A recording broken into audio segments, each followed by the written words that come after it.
Good morning, students. Today I want to explain an important theorem in similar triangles, that is basic proportionality theorem. We already know about basic proportionality theorem. It is the first theorem in the similar triangles. And before going to that, we have to learn a prerequisite about the triangles, about the areas of triangles, which we have learned in previous classes. So we'll have three types of triangles actually. One is acute angle triangle, another one is right angle triangle, another one is obtuse angle triangle. So what is the area of triangle generally? Of base into height. Here what is base in triangle? Any side can be taken as the base. And what is height? Height is nothing but the altitude drawn to that base from its opposite vertex. That is called height. So if you take a triangle, in a acute triangle we have three sides and three corresponding altitudes. So for this side the corresponding altitude will be this. For this side the corresponding altitude will be this. So though that altitude can be taken as height. So for acute triangle we have to notice that all the altitudes are inside the triangle. And if you move on to right angle triangle, two sides itself will be the altitudes for the corresponding sides. So one altitude will be the interior of the triangle. And if you move on to obtuse angle triangle, there is one will be the interior and remaining will be the exterior. So this is the very important concept you have to learn. High altitude of an obtuse angle triangle will be the exterior of the triangle. In no other triangles, in right angle and right acute angle triangle, we will not get the altitudes exterior, but in obtuse angle triangle, we will get an altitude exterior. This prerequisite is needed to prove this theorem. So now we will move on to the theorem. So first we will go with the statement. What is the statement of basic proportionality theorem? If a line drawn parallel to one side of a triangle to intersect the other two sides in distinct points. If you can see that in theorem, if part is called first given and then part is called conclusion. So in given we have to take this and then after then part we have to prove. So if you go with that, if a line drawn parallel to one side of a triangle to intersect other two sides in in distinct points, this is the very important line you have to remember. So why they mentioned to intersect other two sides in distinct points? Generally, if you draw a line parallel to one side of a triangle, definitely that line intersects other two sides in two distinct points. No, some students may have an idea that they may draw the triangle like this, and if one of them taken that BC is the side, and for that BC, they will draw a parallel line through A. So, if you observe here, this is a line parallel to BC, but it doesn't intersect other two sides in two distinct points. Hence, they mentioned that you have to draw a parallel line. That line intersects other two sides in two distinct points. Then the other two sides are divided in the same ratio. So, from basing on the statement, you have to draw the diagram first. So, I will take a triangle ABC triangle and I have drawn a line which is parallel to BC, which intersects the two sides AB at D and AC at E. So that is the thing given which is there after if part. So that I have to write in given part. What is given here in triangle ABC? What I have drawn?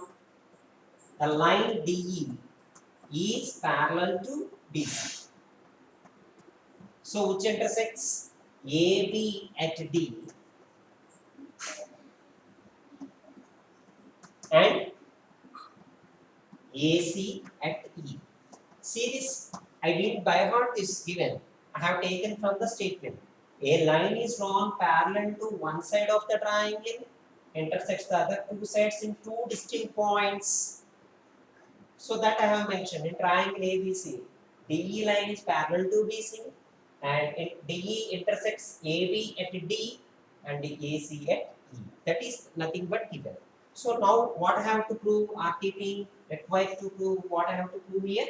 See, after then part what I have? Then the other two sides are divided in the same ratio. So other two sides are divided in the same ratio. Why? Who divided that?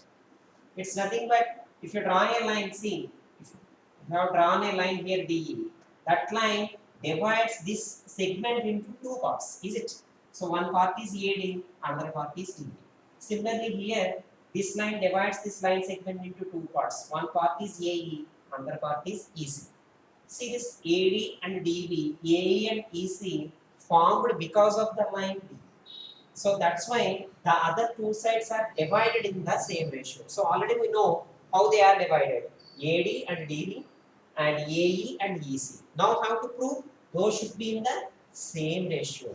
So that means AD and DB in the same ratio means AD divided by DB, AD is to DB will be equal to AE by EC. That I have to prove. This is RTP. I think you may understand that first. This is the first concept. Statement and diagram and then given RTP. So after this RTP, in some theorems, we have to do the construction to prove this. So how to construct? If you go with construction, what is the use of construction here to prove? So for this, what I have to take is, in this theorem, I will draw perpendiculars for the sides. So if I will join CD and then I will join BE. I have joined all the three, BE and CD. If I join BE, I got a triangle BDE. And if I join CD, I got the triangle CD. I got two triangles over there. Now, first I will take that. I will draw a perpendicular from E to AD. This is a perpendicular. Let it be some letter, EZ. And I will draw another perpendicular from D to AC. That you can take as some DF.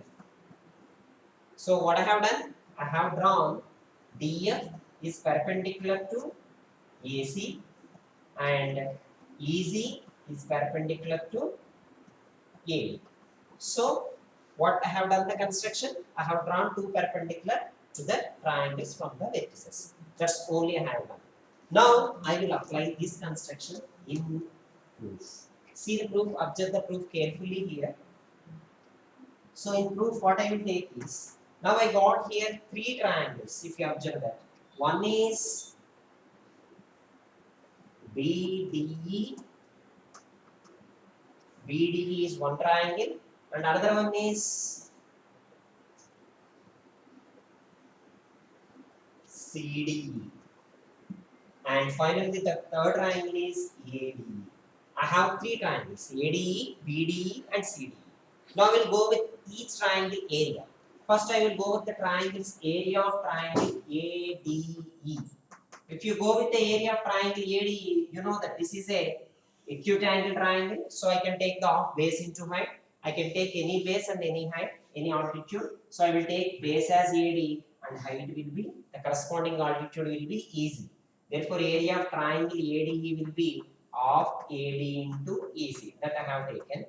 And second, if I take with area of triangle BDE, I have taken the triangle BDE. Once you have to remember this only. In prerequisite, I have mentioned that. BDE, I have mentioned this is an obtuse angle triangle. When obtuse angle triangle BD will be produced and altitude will be the exterior of the triangle, which is nothing but EZ. Therefore, area of triangle BDE will be of into BD into the corresponding altitude will be EZ. Now I will take the ratios of these two areas. That is area of triangle ADE by area of triangle BDE. So that what I will get on right hand side RHS part, I will get that of into AD into EZ by here of into BD into EZ. So both EZ off will be cancelled. Now I remind with AD by BD. This is area of triangle ADE by area of triangle BD. So similarly, I will go with the remaining two. So there I have to take the same triangle again, area of triangle ADE. Area of triangle ADE will be taken now AE as base. I can take any side as base. So now I will get off into AE into the corresponding altitude will be here DF. So this is of AE into DF. Similarly, I can go with another triangle, triangle CDE, which was formed when joining CD and BE. CDE. So for this also we have to take again, this is an obtuse angle triangle. The altitude will be exterior of the triangle, that is DF.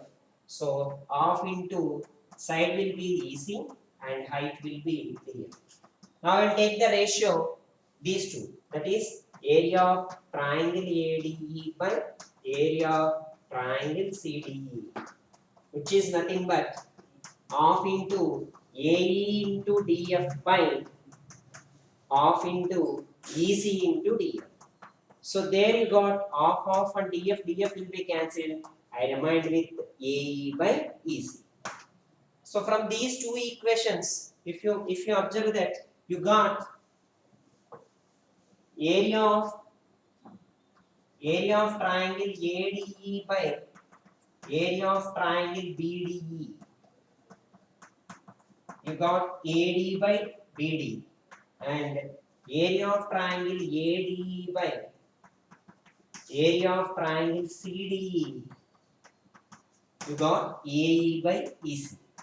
Now if you observe that in the two equations, the left side part numerators are same. Area of triangle ADE, area of triangle ADE. We know that both are equal. Numerators are equal. So if we can prove the denominators are equal, hence we can prove the required theorem. AD by BD equal to AE by AC.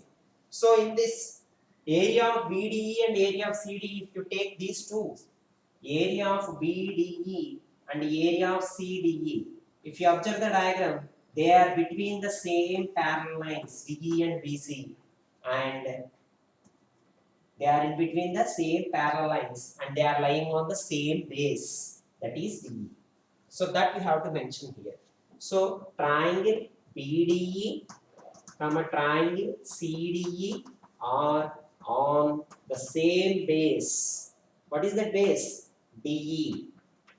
And between same parallel lines. We know that what are those parallel lines again?